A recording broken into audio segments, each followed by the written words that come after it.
Welcome to our podcast. This is another recorded episode of Stay Classy San Diego, with video production and studio provided by MaxLux Media, sponsored by Dorada Nutrition, with your host being myself, Steve Wire, a freelance reporter. This podcast is dedicated to fostering quality dialogue surrounding all things local policy related in North County, San Diego. Join us weekly as we interview political leaders, analysts, professionals, and community members on issues ranging from homelessness to housing density to elections. Great. All right. Well, today we bring Alex Trembath into the studio. Alex is the Deputy Director at Breakthrough, a policy research center. He has authored and co-authored several publications, including Coal Killer, Beyond Boom and Bust, and Our High Energy Planet. He's also the co-director of Breakthrough Generation, a summer policy fellowship that brings together young thinkers to research policy, politics, and technology. He coordinates breakthrough research, communications, and events, and his writing has been published in outlets such as Slate, the Boston Globe, Bloomberg, and has had research featured in the Wall Street Journal, the New York Times, and CNN, among other publications. So thanks so much for coming onto the show, Alex. We really appreciate having you. This is part 4, I believe, in our series on climate change and renewable energy. And one of the reasons we wanted to bring Alex in today is because Alex actually is specifically at Breakthrough, he studies and researches the topic of nuclear power, nuclear energy. That's a big focus of his. We've had some guests come onto the show pretty recently, and we've had sort of back and forth claims about nuclear power that have been made when we've come up about conversations about state renewable energy, Diablo Canyon. But I wanted to bring on an expert who's specific to the topic to sort of clear the air. So first of all, Alex, again, thank you for coming on the show, but I want to get your take sort of, and I don't know if you've listened to some of the recent episodes, but there's a lot of, well, first of all, I think we can both agree there's a lot of public misconceptions about nuclear power. There's a lot of, there's a sort of a perception of nuclear power, especially in California, that doesn't always match reality. I want to talk about some of those myths and versus like sort of what the reality is, what the science actually says. Like, for instance, one of the claims that's been made by a lot of people, including people on this show, is this idea that nuclear power is unsafe, that it produces a lot of radioactive waste, that it's untenable, that it essentially there's no safe way to sort of have a nuclear power plant and not have it be a public safety threat. Before I get specific to talking about like state issues, I think we should start out with sort of that perception of nuclear power. Like, what is that? What is that actually? What's the science behind that? Like, actually say, like, what is the actual safety of nuclear power compared to other renewable energy sources? It's a good place to start, Steve. And thank you so much for having me on the podcast. It's a real pleasure to talk to you today and to talk about nuclear. So statistically, nuclear energy is not just the safest energy technology that we have in the world today. It's kind of one of the safest technologies of any category that we have in the world today. And part of that is because it is engineered and regulated so robustly, to the point, actually, and we can get into this later in the conversation maybe, that if anything, we over-regulate nuclear power relative to its sort of physical risk in the world. But some specifics. So nuclear energy generates something like 20% of the U.S.'s electricity. A little less than 10% of global electricity generation comes from nuclear power, and has for the last 50 or 60 years. And the only deaths associated with civilian nuclear power in that entire history were from the Chernobyl accident in the Ukraine under the USSR in the 80s, when a old nuclear reactor without a containment dome that was poorly managed and poorly regulated had a meltdown, which caused some acute radiation poisoning and some deaths from the fire in the power plant. That were not sort of materially different in many ways from a fire or an accident at a chemical refinery or a coal plant or a factory. Serious industrial accidents. But serious industrial accidents happen all the time, and we don't necessarily regulate chemical refineries or coal plants to the degree that we do nuclear plants.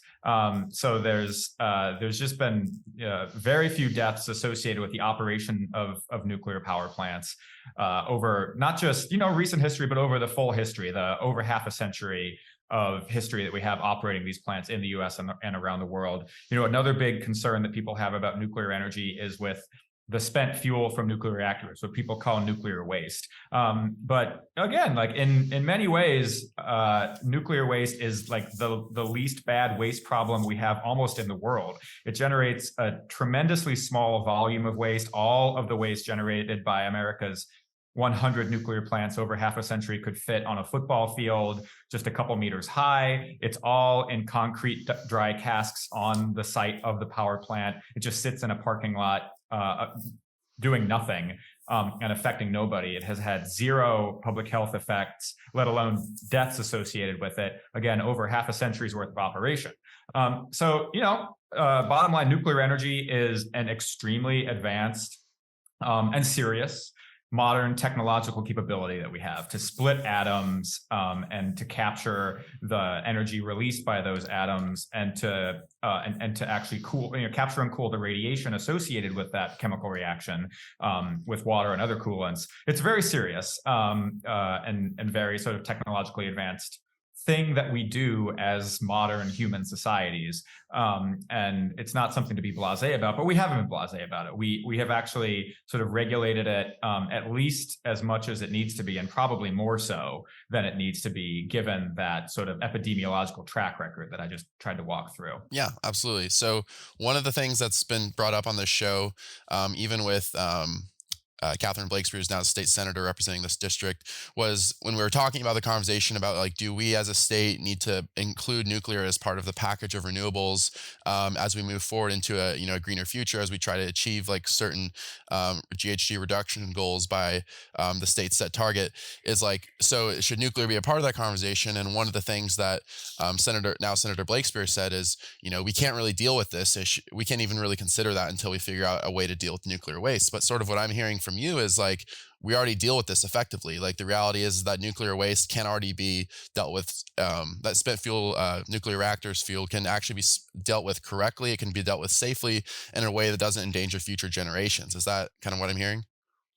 Yes, there's all sorts of things that you can do with nuclear waste. You can store it in concrete dry casks on site for decades. You can, in principle, bury it, which some startups are looking into doing. You can reprocess it, which is what countries like France do. They remove the nuclear spent uranium from the reactor vessel. They reprocess it so it can be used in power plants again. There's all sorts of things that you can do with it. You can store it in a centralized geologic repository, like was planned to do with the US's nuclear waste at the Yucca Mountain facility in Nevada for so long, that was eventually killed by sort of anti-nuclear politicians and environmental activists. So you want to do something with it, obviously. But A, what we're doing right now poses really no health threat to anybody. And B, there's a whole bunch of things you could do in the future. We just have to decide to do one or many of them. So I think that that the sort of canard that we don't know how to deal with the waste is precisely that. It's a canard. It's an excuse that I think anti-nuclear or nuclear skeptical figures use to obstruct or delay the expansion or use of this sort of critical technology. Sure. And I say critical because, it's not like these other energy technologies have no waste either. Obviously, the main problem that we talk about in the world today is climate change, and nuclear energy is one of the most effective alternatives to coal and natural gas that continue to generate the majority of electricity around the world today, that produce not just carbon emissions, but particulates, lead, SOx, NOx, smog, all sorts of really empirically much more dangerous pollutants than anything produced by nuclear energy. So yeah, I think that's sort of my view on the waste question. It's you have to do something with it, but there are actually lots of options. This isn't some unsolved technical problem. Sure. I do want to bring up one more sort of objection that people typically have to nuclear power, which is the question of cost. Now, I did a little bit of research about this just before our conversation. It looks as though there are some pretty legitimate concerns surrounding the cost of nuclear power in the United States and sort of the long-term sustainability. Now, specifically, according to the U.S. Information Administration, it says that nuclear power is actually double the cost of solar. And there was an analysis that was done by Lazard Investment Bank indicating that wind and solar are actually 5 times cheaper than nuclear power. So in the face of arguments about cost, like, is cost just one of those things where it's like, yes, like, you weigh the financial cost versus like the long-term benefits and the long-term ramifications for how powerful this technology is? Or do you sort of dispute this fundamental notion that nuclear power is just inherently more expensive than other energy forms? It's a good way to phrase that question, actually. And I think I would dispute the metrics that most people use to compare the cost of different energy technologies, whether it's natural gas or wind or solar or hydroelectric or nuclear. What those analyses usually do is they compare something called the levelized cost of electricity, which is, for sort of economic students, the marginal cost of producing an extra megawatt hour of electricity, which has dropped substantially, especially for solar and wind technologies over the year, where obviously solar and wind have zero fuel costs and at this point very low operational and capital costs. So the marginal electricity produced by solar and wind is very cheap today. Yeah.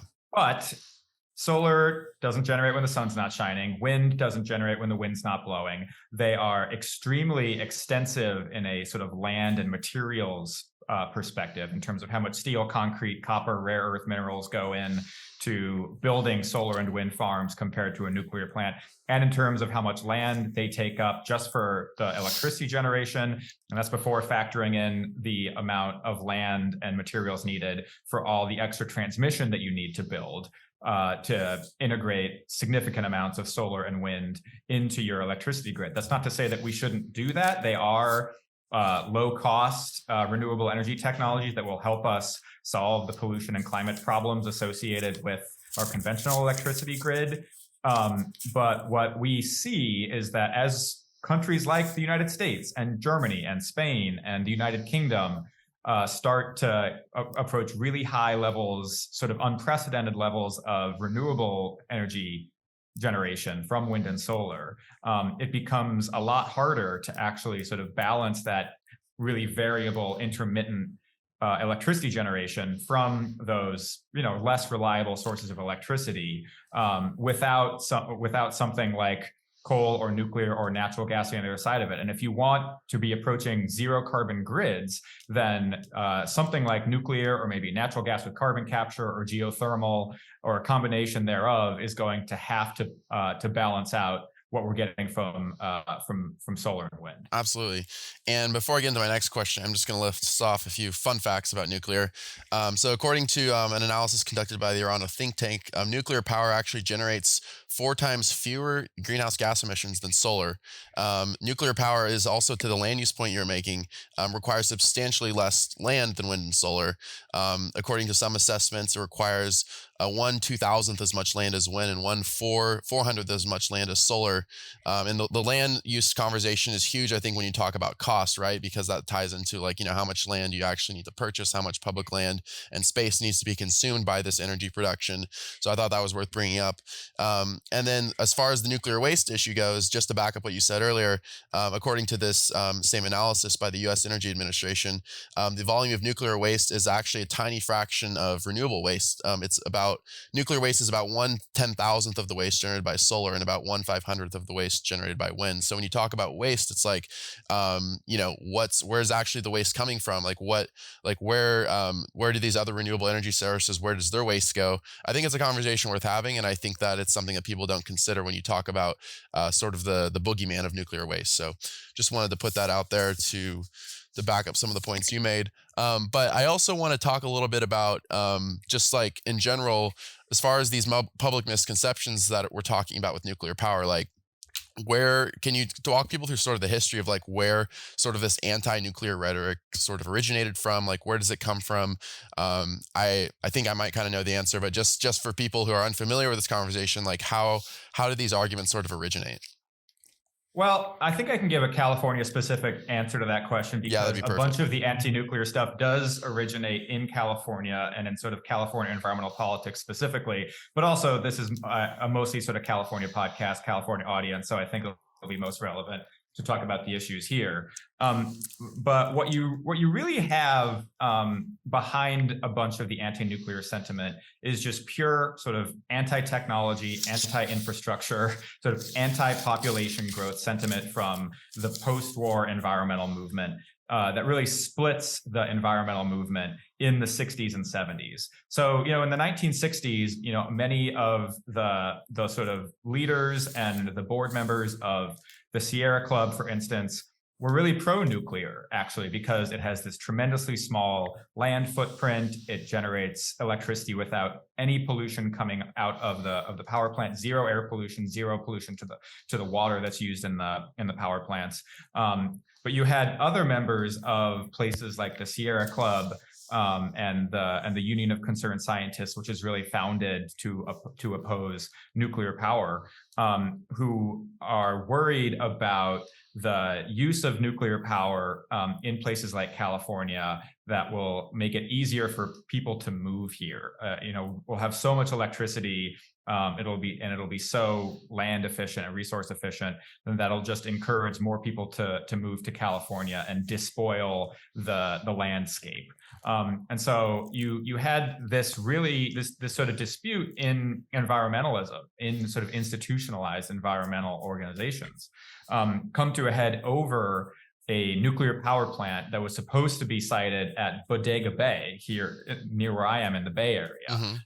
And the dispute over that plant is ultimately, or the opposition to that plan is ultimately successful, and members of the Sierra Club are sort of instrumental in getting that plant relocated to Diablo Canyon in San Luis Obispo County, where it remains today.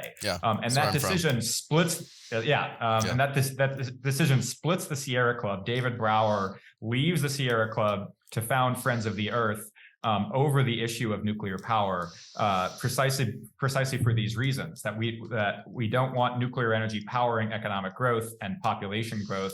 What we want to do is walling off the California coast and the California landscape from infrastructure deployment. And that's the sort of basis of the reason to oppose nuclear power originally. Since the 60s and 70s, when these disputes were taking place, climate change has obviously become the sort of priority environmental problem, not just among sort of climate scientists, but among those very old institutional environmental groups. But most of them, the Sierra Club, the Natural Resources Defense Council, the Union of Concerned Scientists, Greenpeace, Friends of the Earth, have not dropped their opposition to nuclear power. That is sort of vestigial from this really anti-technology, anti-population growth politics that was associated with the founding of these organizations. Sure. No, I think that's a good backdrop, and that sort of segues into well, we're going to talk in a minute sort of about just where California's headed now on nuclear, because I think it's important to sort of set that context of here's where we were in the 60s and 70s. Here are sort of the groups, here are sort of the players involved, and then we can sort of talk about the direction that we're moving in the future. But before I get into that, I realize we've talked about some of the myths and realities of nuclear in terms of the waste, the efficiency, the cost. But I want to talk a little bit more about the energy efficiency of nuclear. For people who aren't familiar with the science, how does nuclear energy really compare efficiency and production wise to the other renewable energy sources? And what is the carbon footprint compared to those sources? Yeah, I mean, rewind the conversation a little bit. You actually sort of laid out a bunch of the key performance indicators of nuclear power better than I even could without the numbers in front of me. I think the first thing I would say is that when we're comparing sort of low carbon energy technologies, we're mostly comparing technologies that have sort of orders of magnitude lower environmental pollution footprint than things like coal and oil and natural gas. And so when you start to compare solar versus wind versus nuclear, you're just comparing technologies that are all, functionally very close to zero on the air pollution and greenhouse gas emissions metrics. But that said, a nuclear power plant takes up far less land, as we've talked a little bit about, and uses far fewer sort of material resources, cement, copper, steel, rare earths, concrete, It uses less water than certainly hydroelectric, and even than solar and wind in the sort of life cycle production. And so in some metrics, it is even more sustainable. Even lower greenhouse footprint than solar panels. And in other environmental metrics, it is much more sustainable. And maybe we can talk a little bit more about if it's so sustainable, so low cost, why aren't we building it? And you had a good point about how expensive building one of these power plants is. That remains a real challenge for nuclear energy. But even given those sort of high costs and the fact that nuclear as a generation technology has not expanded much in the last several decades, it's so efficient that the Diablo Canyon plant, which is California's last operating nuclear power plant, still generates more electricity than all of the solar panels on California rooftops combined, from one industrial facility on the California coast that really no one in California has ever seen. Like, I've seen the Diablo Canyon plant. It's kind of gorgeous sitting there on the cliffs. It is. In what's functionally a nature preserve outside the plant. But for everyone else, they're barely aware that it exists, and yet it generates close to 10% of the state's entire electricity. Yeah, no, I think I just want to rewind there for a second. Like what you said about Diablo generates, what you said, correct me if I'm wrong, more energy, more electricity than all of the solar rooftops in California combined. I think that's a huge stat. Like when you have a conversation about like the efficiency of nuclear power, I think that has to sort of flow into the conversation about cost, right? Because like efficiency and cost are closely connected. So it's like you're talking about a nuclear energy you're talking about an energy source that is much more efficient than solar. That's actually much more efficient than wind. According to the U.S. Office of Nuclear Energy, I just found this out today. It's actually it's able to produce maximum power more than 93% of the time during the year, which makes it 3 times more reliable than wind and solar farms, which I found really fascinating. And another thing that I want to talk about is sort of just with nuclear power, like can you sort of talk about like how like as a nation and as a state, well, let's talk about like as a state, like reliance on nuclear power is important to averting reliance on the fossil fuel industry and lowering our greenhouse gas emissions. Hey there, San Diego. If you're on the hunt for a way to enhance your health, I have a great recommendation for you. Dorado Nutrition is a company that's all about helping people live their best lives through top-notch American-made supplements. Their expert team has crafted products to support a variety of health needs, from weight management to muscle building and more. And with ingredients like Vidosia agrestis and Tongkat Ali, praised by a well-known neurobiologist seen on the Joe Rogan podcast, these supplements could be just what you need to reach your health goals. And for a limited time, you can get 25% off your purchase by using promo code SD2023 at checkout. So if you're looking for a way to improve your health, Dorado Nutrition might just be the solution you need. Yeah, so several years ago, the California State Legislature passed a law, SB 100, which committed California to getting 100% of its electricity from low carbon power sources by 2045. And in that law, nuclear power is included. It prioritizes renewable energy technologies like solar and wind. But according to that law, we want to get 100% of our electricity from zero carbon energy, inclusive of nuclear power, within 20 years or so. At the same time, 2 things were happening. One, it's illegal to build a nuclear power plant in California today. Yeah. Until, as we talked about a little bit, there is some solution, some statutory solution to what we're going to do with nuclear spent fuel in the long term. Again, you do have to address that nuclear waste problem, but there's lots of options to do so. And so we're in this sort of funny situation where on the one hand, we have this mandate to decarbonize, including with nuclear, but we also sort of behind our backs make it illegal to build any more of these plants. The second thing that happened when that law was passed to decarbonize all of California's electricity is that there was a deal struck by PG&E, which owns Diablo Canyon, the California government and environmental groups, to shut down Diablo Canyon and replace it with allegedly 100% low carbon energy. Which would feel a lot like sort of running really, really fast to stay in place. You've taken 10% of California's electricity off the grid and replacing it with wind and solar that could have gone to replacing the natural gas on the grid. What happened last summer, though, is that after 5 years or so of planning to shut down the plant, California policymakers realized that, no, we're not going to replace Diablo Canyon with solar and wind. All of the capacity acquisition expectations were that Diablo Canyon was going to necessarily be largely replaced with new and existing natural gas capacity and increase emissions substantially compared to a future where we just keep that plant operating. And so last summer, the California legislature almost unanimously voted to keep Diablo Canyon running for at least another 5 years. And my expectation is that we'll keep that plant running for decades into the future. I think is extremely technically achievable and also even politically likely at this point. So the question now is, we've got this mandate to decarbonize 100% within 20 years. We realize that we aren't even capable of decarbonizing without the one nuclear power plant that we already have. So I think the next domino that needs to fall is this ban on building new nuclear power plants in the country, building new nuclear power plants in the state of California, which itself is sort of dependent on the ability to literally build these new power plants, which is a challenge that maybe we can talk more about.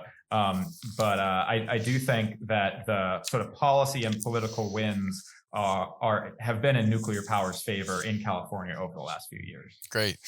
Just some more fun stats for people who are interested. So as I talked about earlier, nuclear is the largest source of clean power in the United States. It generates nearly 800 billion kilowatt hours of electricity each year and produces more than half of the nation's emissions-free electricity, which avoids 470 million metric tons of carbon each year, which I guess if you do the math, it's about taking like 100 million cars off the road.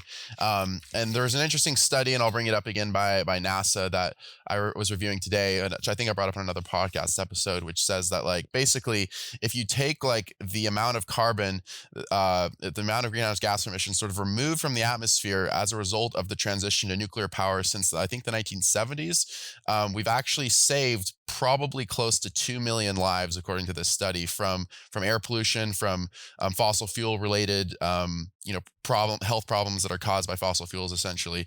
So I just thought that's a really interesting stat to put out there when you talk about when people are like talking about switching away from nuclear. It's like, well, what's the alternative? And as you said, if the state's moving towards this goal of carbon neutrality, I think the target is 2045, right, for that goal. That essentially, if we're trying to decarbonize, it's like moving away from nuclear right now, abandoning Diablo.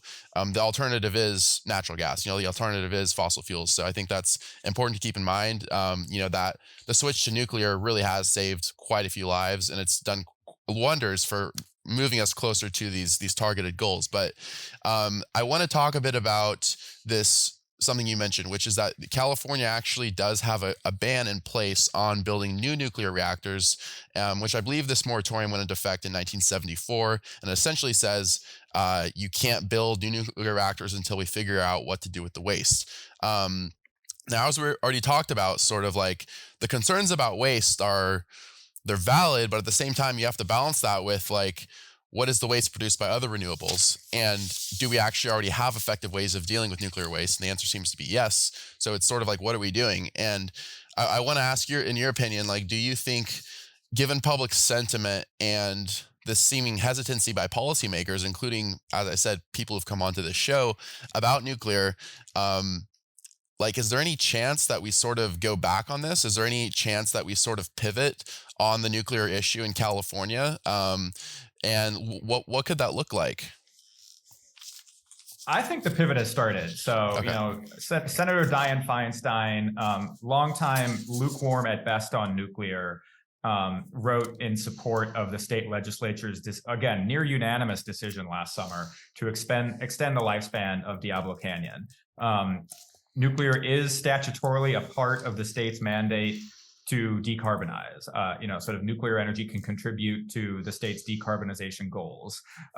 And folks in both U.S. Congress, state legislature, Governor Newsom have all in the last few years especially, either started to talk more warmly about nuclear energy, or in some cases, as with the governor, I would argue, have done a total 180.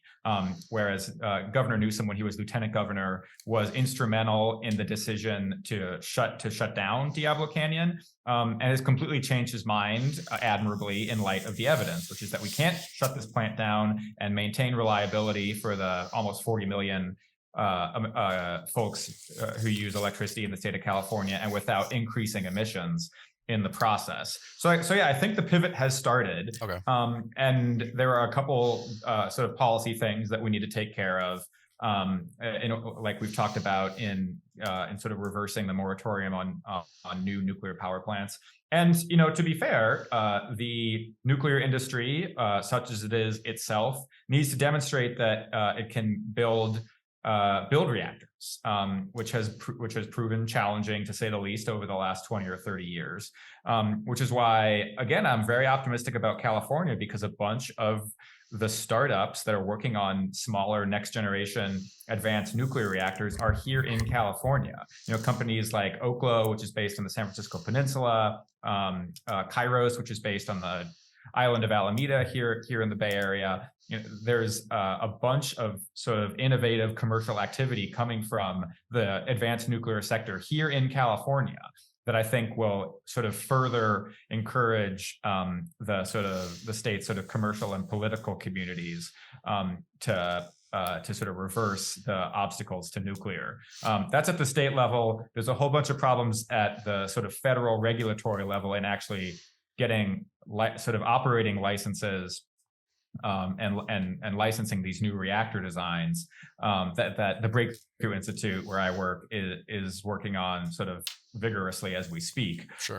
But I think the winds are blowing in the right direction in California. Yeah, no, I mean, that's good to hear, because I think a lot of the time, like when people have come onto this show and talked about nuclear, it's sort of been like, we're in this direction where, we have Diablo, but it's kind of like, some people are saying, will it stay open? And then, we have the San Onofre plant down here near where I'm at, which is being decommissioned. And so it sort of just seems like, we're, if you talk to some people, it seems like we're sort of moving further away from nuclear. It's becoming less and less a part of the conversation around our investment in renewables. And then, we do have the state moratorium, but it's sounding like I'm hearing from you, there is some optimistic news on that front. And specifically, what I'm curious about is, like, are there efforts, maybe even by your institute and by other organizations, are people sort of lobbying to overturn this moratorium? Like, how would that work? And like, if we were to overturn it, do we have the resources to sort of start constructing new nuclear power plants? Yeah, so, Breakthrough focuses most of our sort of policy agenda federally. We're focused on nuclear licensing reform at the Nuclear Regulatory Commission, which is the federal regulator that so far has been a sort of stick in the mud at best on getting these new reactors licensed. But we're really supportive of efforts to reverse the moratorium in California. There's groups associated with the sort of Save Diablo campaign that was successful last summer. There's still some work to do in keeping that plant operating for hopefully the rest of your and my lifetime. But those sort of pro-nuclear activists are also working on reversing the moratorium, and I think they're making headway on that project. Like I said, in order for the reversal of that moratorium to have a real sort of concrete impact in the world, we have to be able to put sort of steel and concrete in the ground and install and build these next generation advanced reactors, which starts with licensing them at the NRC and proving that we can actually build these power plants in sort of a reasonable time frame for a reasonable budget. But I think that if we get these reactors licensed, there's every reason to think that we'll be able to do that. Okay. And reversing the moratorium, is that like, the governor can't do that unilaterally, right? That would be like a state legislature decision. Like, I mean, correct me if I'm wrong there, but I mean, what I'm thinking about is like, is this, in your opinion, really like a partisan issue? Is it the kind of thing, I mean, obviously, we have a Democratic supermajority in the legislature. Like, is this a partisan issue? And if so, like, where do you see like the winds blowing on that politically? It hasn't been a hugely partisan issue in California lately. As California has moved aggressively to decarbonize its energy supply, and realize, especially over literally just the last like 24 months, that we're not going to be able to do that without Diablo Canyon and probably without a bunch more nuclear energy. I think that the Democrats, even historically not the party most in favor of nuclear energy, are and will get even more on board with deploying nuclear energy when it's a real sort of commercial possibility. And so I think that, the legislature, which does need to overturn the moratorium, it can't be done simply through the executive. I think when we start to see these advanced reactors from California companies being licensed and coming online in places like Utah and Wyoming that are actively exploring building these advanced reactors, then I think that will be that'll be the thing that pushes California policymakers to really reconsider the moratorium, and I expect that they will. Yeah.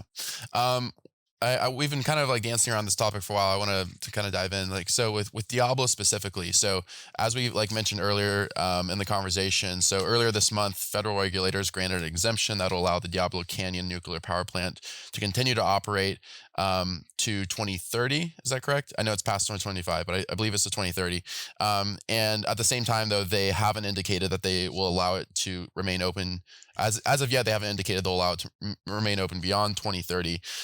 So with the conversation about Diablo, can you sort of just give people some history and context there, sort of which way the wind is blowing in terms of efforts to shut it down, efforts to keep it open? How long should we expect Diablo Canyon to stay open? And just again, emphasizing the importance of Diablo to California's electricity needs. It's a great question, and obviously I can't predict the future, but what was pressuring Diablo to close for really decades was the state's environmental lobby, was the Natural Resources Defense Council and other environmental groups who have a lot of sway in the legislature and in the executive branch that pressured the California Coastal Commission and the CPUC, the California Public Utility Commission, to agree to shut down that plant. That decision, like we've talked about, was reversed. I think indicating that the NRDC and other environmental groups have less influence than they used to. And so, we have to get an extended operating license for Diablo Canyon through the NRC, and that process is going well. And then we have to apply for another one, or PG&E has to apply for another, hopefully 20-year operating license in 5 or so years. So it's not like these things happen automatically, but given, again, the really robust rebuffing of the sort of anti-nuclear environmental lobby over the last couple of years, I expect those decisions to be a lot easier and a lot more favorable towards the plant than they were even 4 or 5 years ago. Sure. So there's federal hurdles to keeping Diablo open beyond 2032, correct? It's not just a state decision. Can you sort of explain the interplay there between federal and state law concerning Diablo? Yeah, so the decision to shut down Diablo was really a decision, sort of what's called a joint agreement between the CPUC, PG&E, and NRDC and a bunch of environmental groups not to apply for a new operating license for Diablo Canyon at the Federal Nuclear Regulatory Commission, which is the national body that regulates all nuclear activity, all civilian nuclear activity in the United States, including the operation of all 66 odd nuclear power plants. And so it's not that the decision whether to operate Diablo Canyon rests with any state body. It really, the buck stops with the NRC. But now I think we have both a legislature and a utility commission, and sort of increasingly a civil society, not just the Breakthrough Institute, but a whole bunch of other utility, sort of utility advocates and ratepayer advocates who want this plant kept open. And so I think that when it comes time to apply for another operating license before 2030, I think that it's very likely that that license will be granted from the NRC. Yeah. I want to spend our last bit of time talking about something that I find really exciting, which is that at the end of last year, the Lawrence Livermore National Laboratory announced that there was a huge breakthrough in the science surrounding nuclear fusion energy, which I want to sort of first of all, like allow you to explain sort of fusion energy and the difference between fusion and fission in a second. But essentially, the U.S. Department of Energy announced that there was an achievement of fusion ignition at the Lawrence Livermore National Laboratory, which is a huge scientific breakthrough that could pave the way for huge advancements in national defense, the future of clean power. And essentially, how this works is they had the first controlled fusion experiment where the energy, where there was more energy produced by the fusion reaction than energy that actually went into the reaction. So there was a net positive energy gain, which hadn't happened before. And just the reaction from this was pretty big. It was covered on the national news, the Wall Street Journal, New York Times, etc. And specifically, U.S. Senate Majority Leader Chuck Schumer actually said, "This astonishing scientific advance puts us on the precipice of a future that no longer reliant on fossil fuels, but instead powered by new clean fusion energy." I want to get your sort of reactions to this. Like, how big of a deal was this, and what sort of obstacles remain? So I think a good place to start, though, is first, like, sort of explicate, like, what fusion energy is, what it isn't, and like how it differs from the current fission nuclear energy that we actually rely upon in California. Yeah, so fusion was what powers the sun. Yeah. It's the fusing of atoms that releases energy in that chemical reaction. Fission is the splitting open of atoms, which is what powers all civilian nuclear energy and nuclear weapons engineered by humans today. So the breakthrough at Lawrence Livermore Laboratories was a controlled fusion experiment inside a laboratory powered by a really, really big laser to fuse, in fusion reactions, usually you're fusing isotopes of hydrogen to release energy. And if you get that right, then it creates a sort of a self-sustaining chemical reaction that releases lots and lots of energy that hopefully you capture the heat from and generate electricity from. The fusion reaction at Livermore was a breakthrough in that they pumped a ton of energy into the fusion reaction, and it released more than was input, but only for less than a second, right? And what you want is you want a self-sustaining chemical reaction from fusion that the scientists at Livermore will tell you is still probably decades away in order to actually be able to generate that amount of energy in a contained, controlled setting that can be used in like civilian power plants. So it's really exciting and is a sort of next generation of sort of human engineering and energy systems. Sure.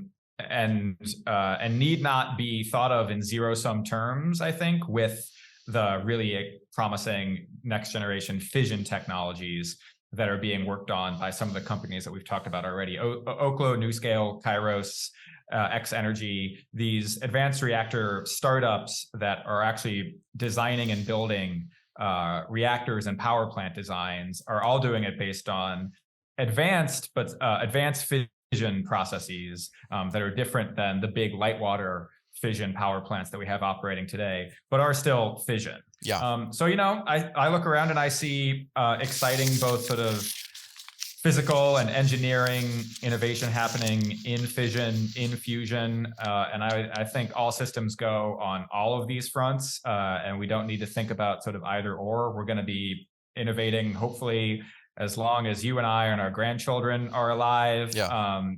These technologies, whether fission versus fusion or nuclear versus solar and wind, they all have a role to play, not just as we think about addressing environmental problems like air pollution and climate change, but as we think about powering a sort of really advanced energy abundant human society in the future. And so I look around and I just see a lot to be really excited about. Absolutely. But just to go back to the issue of the fusion breakthrough. So when Chuck Schumer says that we're on the precipice of a future no longer reliant on fossil fuels, but powered by nuclear fusion energy. So what I'm hearing from you is that's a little bit of an exaggeration, right? Because we're like actually decades from this energy being produced and at a sustainable level to where it can be harnessed for civilian purposes. So is that kind of a correct assessment of your view? It depends on how you define precipice. If you define the sort of scope of human experience from when we became Homo sapiens around 100,000 years ago, then yeah, we're quite a bit closer to controlling the energy of the sun than we ever have been. But for sort of policy making and our purposes, it doesn't look at a Livermore like the like sort of controlled commercial fusion is right around the corner in any sort of meaningful sense for us.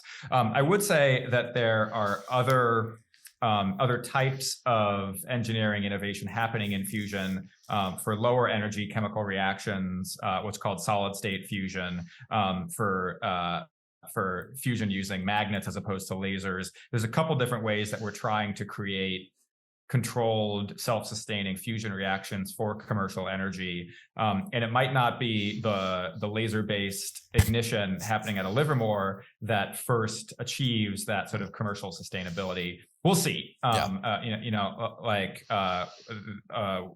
can't predict that future any better than the scientists at Livermore can.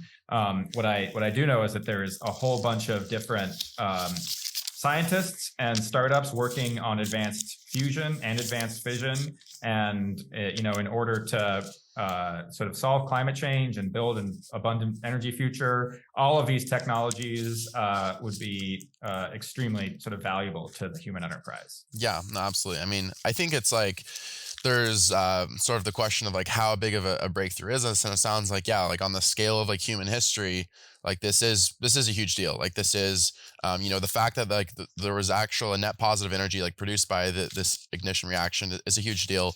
But then sort of scaling back and looking at, okay, like, is this going to happen in our lifetimes? Like, is it going to be nuclear fusion, or are we going to have Jurassic Park first? Like, I don't know. Like it's an open question, and I certainly hope it happens in my lifetime, but we shall see.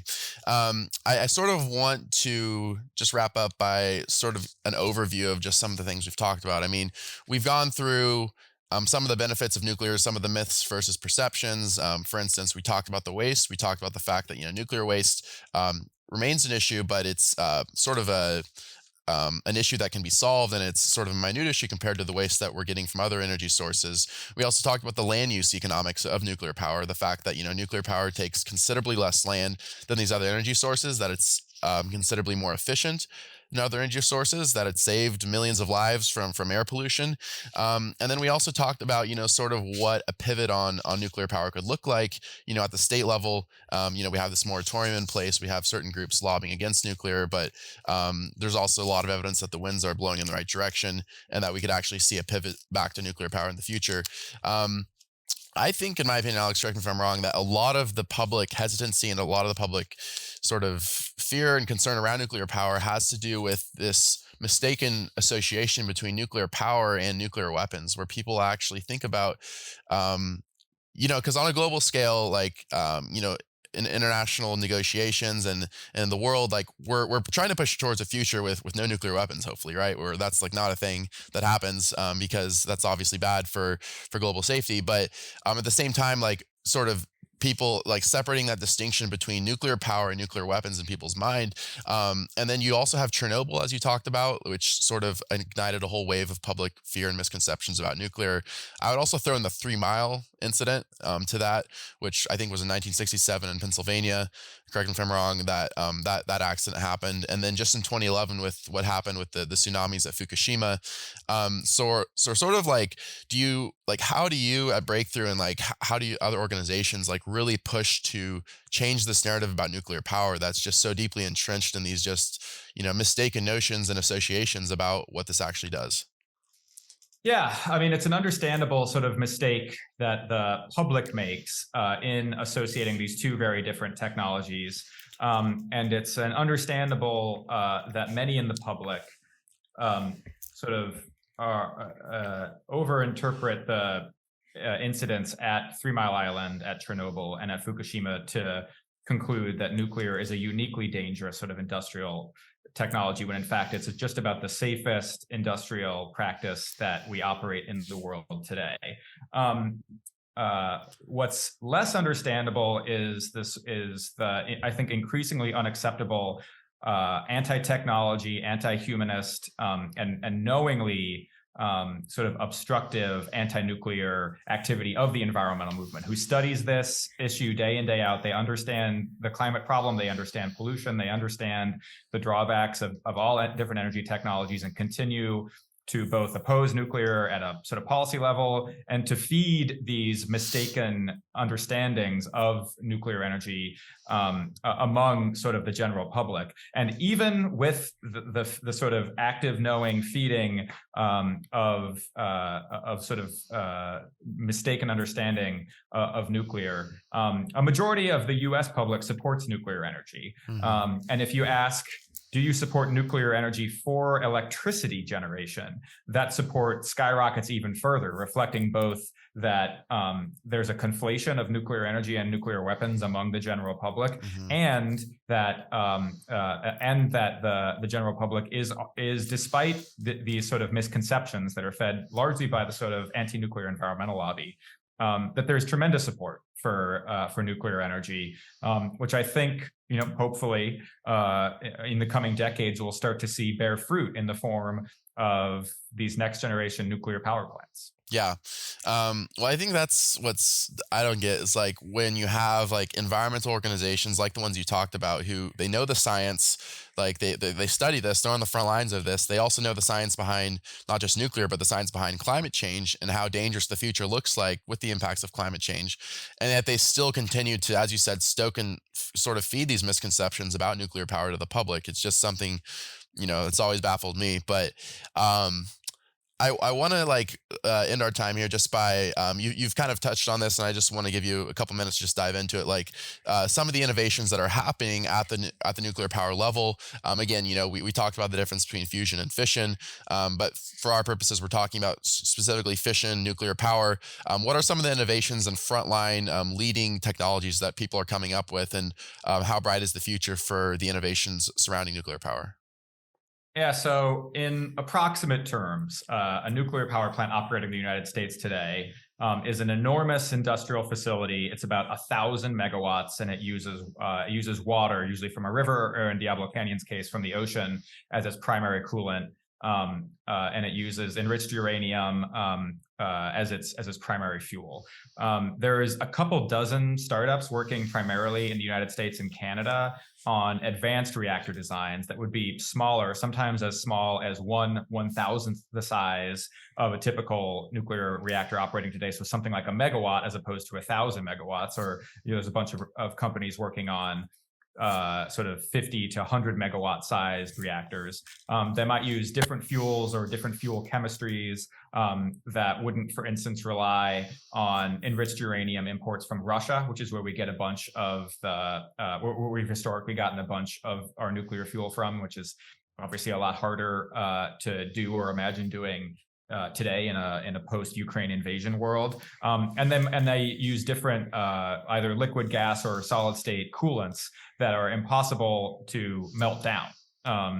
These reactors that are being designed today, some of them, when they get overheated, that automatically shuts down the chemical reaction associated with the nuclear power plant. And so even though nuclear is already really the safest energy technology that we have in terms of how we operate, and one of the safest industrial processes that we oversee in the world today, these reactors are orders of magnitude safer beyond that. And hopefully the sort of big innovation happening across the advanced nuclear space is that these reactors will be modular, that they'll be built, as we say, more like airplanes as opposed to built like airports, and that you'll be able to see sort of economies of multiples and sort of technological learning in the production of these reactors, so that they drive down the costs of nuclear energy over time. And so that's what we're working on here from a sort of policy analysis and advocacy perspective. Sure, absolutely. Well, I think that wraps up our time here, but I just want to say thanks again, Alex, for coming onto the show. I think that in this series about climate policy, renewable energy, I didn't want to ignore the nuclear elements of that conversation, and I wanted to dedicate a full episode to it. So thanks for sort of being our guest for that purpose. And I think, really, in my opinion, what we kind of did today was just like say, what are some of the the internet myths that are out there? Like, what's the reality? What's the science say? What do the experts actually say about this? Like, even with the fusion breakthrough, I think there's a lot of confusion over, like, what does this actually mean? Does it mean we're having fusion technology tomorrow? It's like, no, but like what does this like tangibly mean for the future of renewable energy, for the future of climate change? So really thank you for coming on today. And again, Alex Trembath is with the Breakthrough Institute, and you can check them out online. But yeah, just thank you so much for coming on. It's been a pleasure having you. Steve, thanks so much for having me. It's been a pleasure for myself. Absolutely. All right. That's a wrap, guys. This has been another recorded episode of Stay Classy San Diego with your host, Steve Wire. Thanks again to our sponsors, MaxLux Media at maxluxmedia.com and Dorado Nutrition at doradonutrition.com. And thanks to all of our listeners for tuning into the show. See you next time. Stay classy, San Diego.